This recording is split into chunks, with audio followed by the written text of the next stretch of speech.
देखिए, डेंगू के पेशेंट को काला नमक चाहिए। आप अगर काला नमक दे रहे हैं उसको, चाहे फल में डालकर, चाहे सलाद में डालकर, चाहे जूस में डालकर, तो आप उसे दे रहे हैं मैग्नीशियम एंड पोटेशियम। अब जो लोग कहते हैं बकरी का दूध ज़रूरी है, लेकिन कितनी मात्रा में? जब शरीर में इंटेस्टाइन में स्वेलिंग आ रही है या कोलाइटिस हो रही है, लिवर में स्वेलिंग आ रही है, तो बकरी का दूध कितना डाइजेस्ट कर सकते हैं आप? मुश्किल से मुश्किल 1 कप सुबह शाम। इससे ज़्यादा देने में फिर क्या है, फिर वो पेट गड़बड़ करने लग जाता है। हाँ। एक दवा बता रहा हूँ, उसका नाम है यूपेटोरियम पर्फ। ये हॉस्पिटलाइजेशन की जरूरत नहीं पड़ेगी, ट्राइड एंड टेस्टेड मेडिसिन है। ये मेट्रोपॉलिटन सिटीज में कहाँ मिल रही है गिलोय, कहाँ मिल रहा है पपीते के पत्ते का रस। आप अगर ये 2 मदर टिंचर ले आओ, 10 बूंद दवा के हिसाब से दिन में 5 बार देने लग जाओ, आधा कप पानी में डाल के, विदिन 5 डेज आप अपने पेशेंट को रिकवर कर सकते हैं। जैसे ही डेंगू NH1 पॉजिटिव आपको रिपोर्ट में दिख गया, तभी के तभी। नमस्कार दोस्तों, मैं हूं हिमांशु भट्ट। डेंगू बुखार में हमारी प्लेटलेट्स बहुत तेजी से गिरने लगती है, शरीर कमजोर होने लगता है और हॉस्पिटल में एडमिट तक होना पड़ जाता है। लोग तरह तरह के नुस्खे अपनाते हैं प्लेटलेट्स को बढ़ाने के लिए, कमजोरी को दूर करने के लिए डाइट फॉलो करते हैं, दवाइयां खाते हैं, लेकिन कई बार पूरी तरह से रिकवर होने में और शरीर की कमजोरी को दूर करने में काफी समय लग जाता है। लेकिन दी हेल्थ शो में आज हम डॉक्टर चक्षु मिश्रा जी से जानेंगे कि डेंगू बुखार में प्लेटलेट्स को जल्दी बढ़ाने के लिए और शरीर की कमजोरी को जल्दी दूर करने के लिए और जल्दी रिकवर होने के लिए कौन सी डाइट को किस तरह से फॉलो किया जाए ताकि आप जल्दी रिकवर हो सके और आपकी प्लेटलेट्स भी बढ़ सकें। और साथ ही होम्योपैथी की मेडिसिन भी बताएंगे आपको, जो आप डेंगू के समय पर इस्तेमाल कर सकते हैं इलनेस से वेलनेस की तरफ बढ़ने के लिए। तो सर, आपको मेरा प्रणाम और बहुत बहुत स्वागत है। नमस्कार हिमांशु। सर, हम बात कर रहे हैं डेंगू की, कि डेंगू में प्लेटलेट्स कम हो जाती है। नॉर्मली फीवर आता है तब भी लोगों की कई बार प्लेटलेट्स कम होती है, लेकिन सबसे पहले ये जानना जरूरी है प्लेटलेट्स होती क्या है। देखिए, प्लेटलेट्स हमारी बॉडी में कई तरह के सेल्स है। एक होता है RBC, लाल रक्त कोशिकाएं, एक होता है WBC जो कि हमारा इम्यून सिस्टम के सेल्स हैं, एक होता है प्लेटलेट्स। प्लेटलेट्स का काम है थ्रोम्बोसिस को, जिसे कहते हैं अपील करना। यानी हमारे शरीर में कोई कट लग गया तो वहाँ पे वो जो घाव है वो भर जाए, कट भर जाए, या शरीर में कोई इंटरनल ब्लीडिंग हुई वो रुक जाए, तो ब्लीडिंग को स्टॉप करने का काम, अरेस्ट करने का काम वो प्लेटलेट्स करते हैं। तो ये हमारी ऐसी रक्त कोशिकाएं हैं जो कि इंटरनल ब्लीडिंग हो या एक्सटर्नल ब्लीडिंग हो, खून कहीं से भी बहना शुरू हो, उसे थमने का, बंद करने का काम करती हैं। सर, अक्सर डॉक्टर्स को बोलते सुना है ना कि प्लेटलेट्स इतनी कम हो गई हैं, जैसे कई बार जनरली कहते हैं ना कि प्लेटलेट 10,000 या 4-5 हज़ार से कम हो जाए तो इंटरनल ब्लीडिंग होनी शुरू होती है। तो ऐसा क्यों है कि प्लेटलेट्स जब बहुत ज़्यादा डाउन हो जाती है तो हमारे अंदर ब्लीडिंग होने लगती है, खून निकलने लगता है? हिमांशु, इस सवाल को थोड़ा सा रिप्लेस करते हैं। इससे आप ऐसा समझिए, सवाल ये होना चाहिए कि भाई डेंगू में या किसी भी बुखार में जब प्लेटलेट कम होती हैं तो पहली बात तो क्यों होती हैं। हाँ। तो देखिए, आप अगर हम सिर्फ डेंगू की बात करते हैं, अभी मैं आपको बता दूं, ना सिर्फ डेंगू में, टाइफॉइड फीवर में भी सबसे ज़्यादा प्लेटलेट्स डाउन होते हैं जी।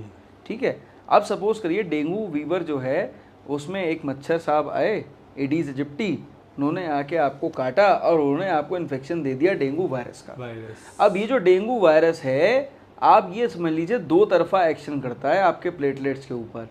एक तो ये आपके ब्लड सेल्स को इन्फेक्ट करता है, और वो ब्लड सेल्स इन्फेक्ट होने के बाद बनती हैं एंटीबॉडीज़, और वो एंटीबॉडीज़ क्या करती हैं, प्लेटलेट्स को मारने लग जाती हैं। तो एक तो प्लेटलेट्स मरने लग गए, दूसरा वो जो इन्फेक्शन है वायरस का वो बोन मैरो तक पहुंचता है, और बोन मैरो में जो प्रोजेनिटर सेल्स होते हैं उनको अफेक्ट करता है। तो क्या है, प्लेटलेट का प्रोडक्शन रुक जाता है। तो एक तरफ तो बन नहीं रहे और दूसरी तरफ मर भी रहे हैं, तो प्लेटलेट काउंट तेजी से डाउन आता है जी। अब ये जरूरी है समझना कि ये नेचुरली अपने आप कितने दिन में बढ़ते हैं और कब मरने शुरू होते हैं। भाई सपोज करो आज मुझे मच्छर ने काटा, तो 3 दिन के अंदर डेंगू के सिम्टम आने शुरू हुए, 3 से 5 दिन के बीच में मेरे प्लेटलेट कम होने शुरू हुए, 8 दिन तक मेरे प्लेटलेट डाउन होते रहेंगे, और 8वें दिन के बाद से प्लेटलेट बढ़ने शुरू होंगे नेचुरली। तो आपके पास कितना समय है नेचुरली प्लेटलेट्स बढ़ाने का? वो है तीसरे दिन से लेके 8वें दिन के बीच में, यानी लगभग 5 से 6 दिन का पीरियड है जिसमें आप नेचुरली सेल्स को बढ़ा सकते हो। अगर ज़्यादा कम हो रहे हैं तो मजबूरन आपको ट्रांसफ्यूजन कराना पड़ता है। 8वें दिन के बाद बॉडी की रोग प्रतिरोधक क्षमता यानी इम्यूनिटी अपने आप काम करेगी और प्लेटलेट्स अपने आप बढ़ने लग जाएंगे। तो देखिए, ध्यान से समझिए कि जो भी लोग इस वीडियो को देख रहे हैं, मैं बता दूं 70% लोग ऐसे हैं जिनके प्लेटलेट काउंट 50,000 तक पहुंचते हैं और उसके बाद ऑटोमेटिकली इंप्रूव होने लगते हैं। 70% के बाद 25% लोग वो हैं जिनके 30,000 तक पहुंचते हैं, थोड़ा सा कॉम्प्लिकेट करते हैं, थोड़ा सा ज़्यादा केयर करनी पड़ती है, हॉस्पिटलाइजेशन की ज़रूरत पड़ती है। आप अगर केवल डिहाइड्रेशन का ध्यान रखेंगे तो भी उनके प्लेटलेट्स इंप्रूव हो जाते हैं। लेकिन 5% सेल पेशेंट्स वो हैं जिनका 10,000 से नीचे पहुंच जाता है, तो वहाँ पर इमीडिएट जो है प्लेटलेट ट्रांसफ्यूजन की रिक्वायरमेंट पड़ती है। अच्छा, तो मतलब आपने ना प्रॉपर लिक्विड इनटेक, जी, तो वो किस टाइप का लिक्विड इनटेक और कौन सा वाला लिक्विड इनटेक? देखिए, मैं आपको बता दूं हिमांशु जी, अब अगर प्लेटलेट काउंट बढ़ाने हैं तो आप चाहे पपीते का पत्ता ले, चाहे कीवी ले, या फिर आप जो है वो जो बकरी का दूध है वो ले लें। तीनों में से कुछ भी काम करें या ना करें, पहले रिहाइड्रेट करें बॉडी को। हाँ, पानी की कमी को पूरा करें। पानी की कमी को पूरा कर लीजिए, डिहाइड्रेशन से बचाइए, रिहाइड्रेशन करिए। कैसे करेंगे? पानी से करेंगे। अब पानी कौन सा चाहिए? जो ओरल रिहाइड्रेशन सॉल्यूशन यानी ORS, आम भाषा में बोले तो इलेक्ट्रॉल का पैकेट आता है। हाँ। एक इलेक्ट्रॉल का पैकेट 1 लीटर पानी की बोतल में डालिए, आप मरीज को 3 लीटर इलेक्ट्रॉल डेली पिला दीजिए। अगर पेशेंट डायबिटिक नहीं है तो, उसे किडनी कंप्लेंट नहीं है तो, आप अगर 3 लीटर पानी पिलाने लग जाएंगे इलेक्ट्रॉल वाला, तो विदिन 72 आवर्स आपका मरीज उठ के खड़ा हो सकता है। अच्छा, फिर नारियल पानी। अब अगर आपको पता है ORS यानी इलेक्ट्रॉल के जैसा ही कॉम्पोजिशन आपका मदर अर्थ नेचर दे रही है नारियल के फॉर्म में, आप नारियल पानी, अब तो आप मान के चलें हरी जगह मिलने लग गया है। हाँ। तो आप नारियल पानी, फ्रेश नारियल, टेंडर कोकोनट है उसे ले आएँ। आप 3 नारियल भी मरीज को दिन में 3 बार के हिसाब से पिला देना, तो भी आपका मरीज 72 घंटे से, मतलब 3 दिन से 5 दिन के बीच में उठ के खड़ा हो सकता है। तो हाइड्रेशन बहुत इंपॉर्टेंट है, क्योंकि शरीर में जब पानी ही नहीं होगा तो खून गाढ़ा होता चला जाएगा। ऐसे में हेमरेज ज़्यादा होने के चांसेस हैं, ब्लड क्लॉट होने के चांसेस हैं, कई बार कॉम्प्लिकेशन में पेशेंट्स को मल्टी ऑर्गन फेलियर में जाने के भी चांसेस हो जाते हैं। तो लेकिन सर यहाँ पे ये ब्लड क्लॉटिंग जो होती है ना, मतलब हमारे इंटरनल ब्लीडिंग, वो कौन सी कंडीशन में होती है जब प्लेटलेट्स कम होती है और क्यों होती है? देखिए, ब्लीडिंग इसलिए होती है कि मल्टीपल ऑर्गन्स में इन्फ्लेमेशन होने लगे। भाई, आपने कोरोना में सुना साइटोकिन स्टॉर्म आती थी, तो वो साइटोकिन स्टॉर्म क्या कर रही थी? वो बेसिकली इन्फ्लेमेशन पैदा कर रही थी। तो कोरोना में भी तो वायरस था। हाँ। डेंगू में भी वायरस है। वायरस की एक जनरल टेंडेंसी है कि वो इन्फेक्ट करेगा तो वो इन्फ्लेमेशन करेगा, इन्फ्लेमेशन करेगा तो मल्टीपल ऑर्गन्स इफेक्ट होंगे, वहाँ पे हल्की फुल्की ब्लीडिंग होगी। अब अगर प्लेटलेट काउंट्स रहते हैं शरीर में तो वो ब्लीडिंग को होने नहीं देते, होते हैं तो अरेस्ट कर लेते हैं। प्लेटलेट काउंट डाउन हो जाएंगे तो मल्टीपल ऑर्गन्स से छोटी छोटी कैपिलरी या छोटी छोटी रक्त की जो धमनियाँ है उससे ब्लीडिंग होगी।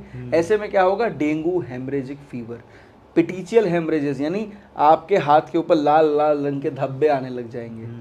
मल्टीपल, आपने बहुत सारे मरीज देखे होंगे जिनके नेचुरली भी हाथ पर, पैर पर अलग अलग फोड़े फोड़े से बन जाते हैं, लाल लाल दाने हो जाते हैं, वो भी तो हेमरेज ही है, उसे हम पिटीचियल हेमरेज बोलते हैं। तो ये क्या है? ये शो कर रहा है कि छोटी रक्त की धमनियाँ, छोटी रक्त की वेसल्स, उसमें ब्लीडिंग हो जा रही है। अच्छा, तो वो क्या करेंगी? वो जब इंटरनल ब्लीडिंग होगी तो कॉम्प्लिकेशन हो सकता है, ब्रेन में भी ब्लीडिंग हो सकती है, आपके लंग्स में भी ब्लीडिंग हो सकती है, लिवर में भी हो सकती है, इंटेस्टाइन्स में भी हो सकती है, किडनीज में भी हो सकती है, मल्टीपल ऑर्गन्स में आपको ब्लीडिंग हो सकती है और आप मल्टी ऑर्गन फेलियर में जा सकते हो। सर, बहुत से लोग पूछते हैं कि दवाई क्या होती है जो प्लेटलेट्स को बढ़ा दे? क्या ऐसा कुछ चमत्कार है जो प्लेटलेट्स की दवाई को मतलब प्लेटलेट्स को बढ़ाने की दवाई हो? चलिए साहब, देखिए, दवाई से पहले हम खुराक पर बात करेंगे। आइडियली अगर आपको, जैसे मैंने बताया कि प्लेटलेट्स नेचुरली बढ़ाने हैं, तो समय कितना है? तीसरे दिन से लेके, तीसरे दिन के बाद से लेके 8वें दिन के बीच में, तो 5 दिन का समय है। अब इस 5 दिन के समय में ज़रूरी है क्या कि आप 5 दिन ही ध्यान दें? भाई, आपने टेस्ट करा लिया सपोज दूसरे दिन, आप दूसरे दिन से शुरुआत कर दीजिए। किसकी? सबसे पहले रिहाइड्रेशन, जैसे मैंने बताया 3 नारियल पानी दिन में 3 बार, या 3 लीटर इलेक्ट्रॉल दिन में 3 बार, मतलब 3 लीटर इलेक्ट्रॉल नहीं, 1 लीटर इलेक्ट्रॉल दिन में 3 बार, 1 नारियल पानी दिन में 3 बार, ये आप डेली दीजिए। फिर विटामिन B12 बहुत ज़रूरी है। देखो, विटामिन B12 का मतलब होता है मिथाइल कोबैलेमिन। आपकी बॉडी में पर डे 2.5 माइक्रोग्राम चाहिए। आप अगर कोई भी एक नॉर्मल सी मार्केट में मिलने वाली दवाई जैसे न्यूरोबियन फोर्ट हो गई, मी कोबाल 500 हो गई, इनमें से कोई भी गोली अगर एक गोली डेली खा रहे हैं, पेशेंट को दे रहे हैं, सफिशिएंट विटामिन B12 मिल जाएगा। आरबीसी के प्रोडक्शन में हेल्प करता है, प्लेटलेट के डिस्ट्रक्शन को कंट्रोल करता है, बॉडी के अंदर नर्व्स की वीकनेस नहीं होने देता, तो जो बहुत ज़रूरी है। फिर विटामिन सी चाहिए। विटामिन सी कैसे मिलेगा? लोग कहते हैं कीवी खा लो। अरे भैया, तो कीवी कितनी महंगी है, हर पेशेंट तो अफोर्ड नहीं कर सकता। अरे अमरूद खा लो ना, अमरूद में तो विटामिन सी है। आंवला मिल रहा है, आंवला खा लो, उसमें विटामिन सी है। अरे मौसमी का जूस मिल रहा है, उसमें विटामिन सी है। तो विटामिन सी हाईएस्ट एंटीऑक्सीडेंट है, आपकी बॉडी में सेल्स के प्रोडक्शन को बढ़ाता है, डिस्ट्रक्शन को कम करता है, एंटीऑक्सीडेंट्स देता है, तो ऑक्सीडेशन प्रोसेस इंप्रूव करता है। सबसे सस्ता नींबू है, विटामिन सी ले लीजिए। बस वह गला पकड़ने का खतरा रहता है, लेकिन अगर नींबू पानी आप पेशेंट को पिला रहे हैं, विटामिन सी ले, 2 नींबू पर डे अगर मरीज को दे रहे हैं, तो डेली की विटामिन सी की रिक्वायरमेंट पूरी हो जा रही है जी। ठीक है, अब आ जाइए काले नमक। देखिए, डेंगू के पेशेंट को काला नमक चाहिए। आप अगर काला नमक दे रहे हैं उसको, चाहे फल में डालकर, चाहे सलाद में डालकर, चाहे जूस में डालकर, तो आप उसे दे रहे हैं magnesium and potassium. Magnesium and potassium संग में जाएगा तो बॉडी की वीकनेस को कम करेगा, लिथार्जी कम करेगा, बॉडी पेन कम करेगा, पेशेंट ज़्यादा कंफर्टेबल फील करेगा। अब जो लोग कहते हैं बकरी का दूध ज़रूरी है, लेकिन कितनी मात्रा में? जब शरीर में इंटेस्टाइन में स्वेलिंग आ रही है, या कोलाइटिस हो रही है, लिवर में स्वेलिंग आ रही है, तो बकरी का दूध कितना डाइजेस्ट कर सकते हैं आप? मुश्किल से मुश्किल 1 कप सुबह शाम। इससे ज़्यादा देने में फिर क्या है, फिर वो पेट गड़बड़ करने लग जाता है। है ना? तो इसलिए एक लिमिट अमाउंट में सब चीज़ें दें, बहुत ज़रूरी है। और उसके बाद दवाइयों के बारे में सोचें। लोग कहते हैं पपीते के पत्ते का जूस दीजिए। अरे दीजिए, लेकिन भैया कितना दीजिए? अगर आप 2 से 3 ml आधा कप पानी में डाल के सुबह शाम दे रहे हैं, मोर देन सफिशिएंट है। इससे ज़्यादा करेंगे कसैला होता है, पेशेंट को पेट में दिक्कत होती है, गैस वैस बहुत ज़्यादा बनती है, पेशेंट को उल्टियाँ तक आने लग जाती हैं। लेकिन सर, अब बहुत से पेशेंट क्या करते हैं, जैसे होता है ना जनरली प्लेटलेट्स डाउन हो गई, ये खा लो वो खा लो, ये सब करते हैं। कौन सा भोजन खाना चाहिए? ईजी टू डाइजेस्ट वाला, या फिर वो कुछ भी खा सकता है? सपोज करिए, मैं आपको एक इजी एग्जांपल देता हूँ। अगर आपको आपके घर में कोई डेंगू का पेशेंट हो गया, तो आप ये मान के चलिए कि आपके पेशेंट के मुंह में दांत ही नहीं है। क्यों? इंटेस्टाइन में स्वेलिंग है, तो मुंह से अगर आप चबा के भेजेंगे, इंटेस्टाइन तो डाइजेस्ट कर नहीं पाएगी ना। हाँ जी। तो आप ऐसा खाना दीजिए जो इजीली डाइजेस्टेबल हो। सब्जी आपको रोटी देनी है, दाल में भिगो के दीजिए, दही में भिगो के दीजिए, ठीक है, दूध में भिगो के दे दीजिए। चावल देने हैं, घुटे हुए दीजिए। सब तरह की सब्जी दीजिए, सब तरह का जो है आप क्या कर सकते हैं, सब तरह का जूस दे सकते हैं। एक बड़ा इंटरेस्टिंग आपको चीज़ बताता हूँ, जो मैं एज अ डॉक्टर कई पेशेंट्स में ट्राई करता हूँ और बहुत इफेक्टिव है। हम क्या करते हैं, आयरन और फॉलिक एसिड बहुत इंपॉर्टेंट है प्लेटलेट काउंट बढ़ाने के लिए, क्योंकि iron deficiency anaemia and megaloblastic anaemia 2 तरह के एनीमिया होते हैं। आप आयरन सफिशिएंट मात्रा में दे रहे हैं, फॉलिक एसिड दे रहे हैं, तो उससे बहुत फ़र्क पड़ता है प्लेटलेट काउंट बढ़ने में, है ना। तो आप एक जूस बनाइए, उसमें आप थोड़ी सी लौकी डालिए, लौकी के संग में थोड़ा चुकंदर डालिए, उसके संग 2-3 पालक के पत्ते डालिए, और उस जूस को निकाल के थोड़ा सा मौसमी के जूस उसमें मिक्स कर लीजिए। तो फ्रूट जूस और वेजिटेबल जूस मिक्स कर दिया, काला नमक डालिए। अपने पेशेंट को आप 1 गिलास सुबह शाम दीजिए, दिन में 3 बार दे दीजिए। आप 5 दिन तक दे के देखिए, आपके पेशेंट का प्लेटलेट काउंट ज़्यादा गिरेगा भी नहीं, आपके पेशेंट को वीकनेस भी नहीं आएगी, वो ज़्यादा बेटर रिकवरी करेगा। और डाइट जो आपको देनी है, सब तरह की सब्जी खिलाओ, सब तरह के फल खिलाओ, लेकिन घुटा हुआ। ऐसा मान के चलो कि आपके पेशेंट के मुंह में दांत ही नहीं है। ऐसा खाना देंगे, इजीली डाइजेस्टेबल होगा, पेशेंट को बिल्कुल प्रॉब्लम नहीं आएगी। लिक्विड की फॉर्म में होगा। लिक्विड के फॉर्म में होगा। लेकिन सर, ये तो भोजन हो गया ना, अब होम्योपैथी का क्या रोल है? जब प्लेटलेट नेचुरली बढ़ सकती हैं, हम भोजन पे कंट्रोल करें, लिक्विड डाइट ले, विटामिन सी ले, B12 ले, अलग अलग प्रकार के एसिड लें, मिनरल्स, विटामिन्स ले, तो वो बढ़ सकती है नेचुरली। तो फिर यहाँ पे होम्योपैथी का क्या रोल है, और होम्योपैथी मेडिसिन कैसे फिर प्लेटलेट को बढ़ाने में मदद करती है? देखिए, बहुत सारे मॉडर्न मेडिसिन के डॉक्टर्स हम लोगों से कहते हैं कि बॉस, या तो प्लेसिबो साइंस कर रहे हो, हाँ, कोई रोल ही नहीं है होम्योपैथी का, ठीक है। और कई बार ऐसा होता है कि हमको स्पेशली बुलाते हैं कि यार ये पेशेंट आईसीयू में बड़ा कॉम्प्लिकेट कर गया है, या ये वार्ड में बड़ा कॉम्प्लिकेट कर रहा है और ये इम्प्रूव नहीं हो रहा, क्या होम्योपैथी कुछ कर सकती है? क्यों बुलाते हैं? इसलिए बुलाते हैं क्योंकि वो हार चुके हैं, वो कुछ ज़्यादा कर नहीं पा रहे। वो पेन किलर्स दे रहे हैं, फीवर उतारने की दवा दे रहे हैं, एंटीबायोटिक्स दे रहे हैं, एंटीवायरल दे रहे हैं, ब्लड ट्रांसफ्यूजन भी कर रहे हैं, प्लेटलेट ट्रांसफर, फिर भी इंप्रूव नहीं हो रहा। देखिए, कॉम्प्लिकेशंस में होम्योपैथी बड़ा बढ़िया काम करती है। आप पहली बात तो कॉम्प्लिकेशन में जाने ही क्यों दो? एक दवा बता रहा हूँ, उसका नाम है यूपेटोरियम पर्फ। आप 30 पोटेंसी में अगर डेंगू का सीज़न चालू हो अपने घर में ला के रख लो। देखो प्रिवेंटिव नहीं है, प्रिवेंटिव इसलिए नहीं है क्योंकि मच्छर काटने से डेंगू फीवर हो रहा है, हवा से आने वाला इन्फेक्शन नहीं है ये, तो प्रिवेंटिव नहीं है। पर अगर आपके घर के आसपास बच्चे को फीवर आना शुरू हो, बड़े को फीवर आना शुरू हो, आप आंख बंद करके यूपेटोरियम पर्फ 30 दिन में 3 बार देना शुरू करो, डे 1 से भी शुरू कर दोगे ना तो आपका पेशेंट 5 दिन में रिकवर हो जाएगा। अच्छा। उसे 8वें 9वें दिन तक जाने की जरूरत नहीं पड़ेगी, हॉस्पिटलाइजेशन की जरूरत नहीं पड़ेगी। ट्राइड एंड टेस्टेड मेडिसिन है, हर होम्योपैथिक डॉक्टर दे सकता है और बहुत अच्छे रिजल्ट्स आते हैं। और इनफैक्ट गिलोय आपने सुना है आयुर्वेद में बहुत इस्तेमाल होती है, होम्योपैथी गिलोय और भी बेटर है क्योंकि आप अल्कोहल में गिलोय को डाल के रखते हो तो सारे उसका एक्सट्रैक्ट और एल्कलॉइड्स ले लेते हो, है ना। और वो गिलोय अगर आप दे रहे हो, पपीते के पत्ते का रस मार्केट में भी अवेलेबल है, लेकिन आप अल्कोहल में डाल के निकाल रहे हो तो सारे एक्सट्रैक्ट्स निकाल दे रहे हो, वो ओरिजिनल प्योर मेडिसिन आ जा रही है। आप टीनोस्पोरा यानी गिलोय, कैरिका पपाया यानी पपीते के पत्ते का रस होम्योपैथी में उपलब्ध है। कुछ नहीं करना है, ढूंढना भी नहीं है मेट्रोपॉलिटन सिटीज में कहाँ मिल रही है गिलोय और कहाँ मिल रहा है पपीते के पत्ते का रस। आप अगर ये 2 मदर टिंचर ले आओ, 10 बूंद दवा के हिसाब से दिन में 5 बार देने लग जाओ, आधा कप पानी में डाल के, विदिन 5 डेज आप अपने पेशेंट को रिकवर कर सकते हैं। जैसे ही डेंगू NS1 पॉजिटिव आपको रिपोर्ट में दिख गया तभी के तभी। और कुछ समझ में नहीं आ रहा है तो डेंगमा सिरप करके एक कंपनी का सिरप आता है, डेंगमा आता है, एक्निल आता है, डेंगू मार आता है, कई तरह के नाम से आते हैं। मैं किसी ब्रांड नेम पे फोकस नहीं करूंगा, लेकिन कई तरह के सिरप्स होम्योपैथी के मौजूद है, सब दवाइयाँ मौजूद है। आप ट्रस्ट करके एक अच्छे ब्रांड का ले लो ना सिरप और उसे भी दिन में 5 बार देने लग जाओ तो भी आपका पेशेंट 5 दिन में रिकवर हो जाता है। ट्राइड एंड टेस्टेड है, ना सिर्फ एज अ होम्योपैथिक डॉक्टर मैं, मेरे जैसे कितने डॉक्टर्स ने दिया है और जिसने ट्रस्ट करा है वो विदिन 5 डेज पेशेंट रिकवर हुआ है। ये एग्जैक्ट क्लेम है, मैं ऑन कैमरा ये क्लेम कर रहा हूँ। डे 1 पे जिस दिन आपको NS1 पॉजिटिव आ जाए, आप होम्योपैथिक डॉक्टर पर ट्रस्ट तो करके देखो।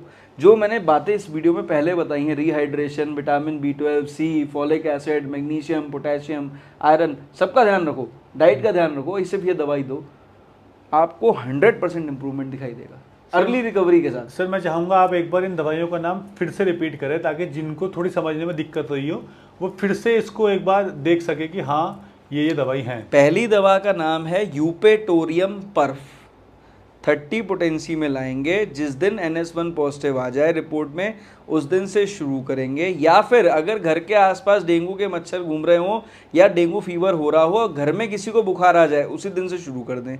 दिन में 3 बार के हिसाब से दें, 5 बूंद दवा 2 चम्मच पानी में डाल के तब तक दें जब तक पेशेंट रिकवर ना हो जाए, कंप्लीटली सही रहेगा। इसके अलावा 2 दवाई हैं, टीनोस्पोरा यानी गिलोय का मदर टिंचर और कैरिका पपाया पपीते के पत्ते का मदर टिंचर। जो लोग ऐसी जगह पे रह रहे हैं जहाँ पे आपको गिलोय या फिर पपीते के पत्ते को लेना ही मुश्किल है, मिलना ही मुश्किल है, वो मदर टिंचर्स खरीद लाएं। 10 बूंद दवा के हिसाब से दिन में 3 बार दें, आधा कप पानी में डाल के लें, आपके पेशेंट की रिकवरी होने लग जाएगी। सर आपने 30 पोटेंसी कहा, ये 30 पोटेंसी क्या होती है? देखिए जैसे mg आती है, माइक्रोग्राम आती है एलोपैथी में, है ना, आयुर्वेद में दवाई क्वाथ के फॉर्म में आती है, भस्म के फॉर्म में आती है, उसी तरह होम्योपैथी में अलग अलग पोटेंसीज होती हैं। 30 पोटेंसी आप, मैं ये नहीं कहूँगा बहुत लो पोटेंसी है, सबसे लो पोटेंसी होती है मदर टिंचर, उसके ऊपर 6 पोटेंसी, फिर 30 पोटेंसी यानी तीसरे पायदान की दवा मान के चलें। उसके ऊपर 200 आती है, 1m, 10m, cm, 50m, सब अलग अलग हाई लेवल की पोटेंसीज होती हैं। तो 30 पोटेंसी एक एवरेज पोटेंसी है, हर कोई कभी भी इस्तेमाल कर सकता है, कितनी भी बार रिपीट कर सकता है, लेकिन एक समय है कि 7 दिन तक मैक्सिमम बिना डॉक्टरी परामर्श के। सर आपने विटामिन B12 की बात की थी, और आजकल जिन भी विटामिन की डेफिशिएंसी हो रही है उनमें सबसे कॉमन है विटामिन B12, और सब ज़्यादातर लोगों में देखी जाती है इसकी डेफिशिएंसी। अब बहुत से लोग कहते हैं कि डेयरी प्रोडक्ट्स में ज़्यादा मिलता है, कोई कहता है नॉनवेज फूड में ज़्यादा मिलता है, अब कोई कहता है वेजिटेरियन ये चीज़ें खाओ। ठीक है, ये डाइट तो अलग है, आप नेचुरल ले सकते हैं। क्या विटामिन B12 की डेफिशिएंसी को पूरा करने के लिए होम्योपैथी में भी कोई मेडिसिन है? देखिए विटामिन की कमी को पूरी करने के लिए किसी दवाई की रिक्वायरमेंट नहीं है, आपको सप्लीमेंट चाहिए या आपको डाइट चाहिए। अब देखिए vitamin B12 normally non vegetarians को ज़्यादा मिलता है, लेकिन वो चिकन, मीट, एग जो है, एग बॉइल्ड फॉर्म में, और चिकन या मीट जो भी ले रहे हैं वो रोस्टेड फॉर्म में। आप ग्रेवी के फॉर्म में लोगे तो आपको भी नहीं मिलेगा। वेजिटेरियंस के लिए किस में है? केवल मट्ठे के अंदर। आप अगर 2 ग्लास मट्ठा पी रहे हो तो आप किसी पे ट्रस्ट मत करो, FDA की वेबसाइट है, आप वहाँ पर जाके सर्च कर लो कि बटर मिल्क में कितना % विटामिन B12 होता है। आपकी पर डे की जो रिक्वायरमेंट है वो 2 ग्लास मट्ठे से पूरी हो सकती है। सबसे इजी तरीका ही है। बाकी तो सब्जी से ले लें, दूध से ले लें, पर दूध एब्जॉर्ब बहुत सारे लोगों को नहीं होता है। मट्ठा तो वैसे ही हेल्थ के लिए बहुत अच्छा होता है। तो आप 2 ग्लास मट्ठा भी ले रहे हैं तो आप B12 की कमी को पूरी तरह से पूरा कर ले रहे हैं। तो धन्यवाद सर आपका बहुत बहुत कि आपने नेचुरल तरीका बताया और होम्योपैथी की दवाई बताई प्लेटलेट्स को बढ़ाने में जो मदद कर सकती है।